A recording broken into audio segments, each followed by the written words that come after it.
ബോളിവുഡ് താരം സെയ്ഫ് അലി ഖാനെ കുത്തിപ്പരിക്കേൽപ്പിച്ച സംഭവത്തിൽ പ്രതി പിടിയിൽ. മുഹമ്മദ് സജാദ്, വിജയ് ദാസ് തുടങ്ങിയ പേരുകളിലാണ് ഇയാൾ അറിയപ്പെടുന്നത്. യഥാർത്ഥ പേരും പശ്ചാത്തലവും പോലീസ് അന്വേഷിച്ചു വരികയാണ്. താനെ വെസ്റ്റിൽ നിന്ന് പിടിയിലായ ഇയാളെ ബാന്ദ്ര പോലീസ് സ്റ്റേഷനിൽ എത്തിച്ചിട്ടുണ്ട്. സംഭവത്തിൽ പ്രതി കുറ്റം സമ്മതിച്ചതായി പോലീസ് അറിയിച്ചു. ഞായറാഴ്ച പുലർച്ചെയാണ് സംഭവത്തിലെ യഥാർത്ഥ പ്രതിയെ മുംബൈ പോലീസ് പിടികൂടിയത്. ഇയാൾ കുറെ കാലമായി മുംബൈയിലെ ഒരു ബാറിലെ ജീവനക്കാരനായിരുന്നു.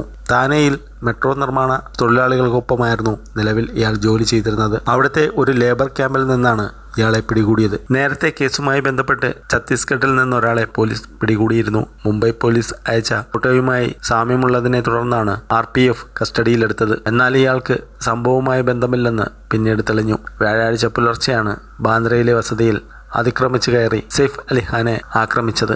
ആക്രമണത്തിൽ നടന് 6 തവണ കുത്തിയേൽക്കുകയും കത്തി മുറിഞ്ഞ് ശരീരത്തിൽ തറയ്ക്കുകയും ചെയ്തിരുന്നു. ചോരയിൽ കുളിച്ച നടനെ ഓട്ടോറിക്ഷയിലാണ് ആശുപത്രിയിൽ എത്തിച്ചത്.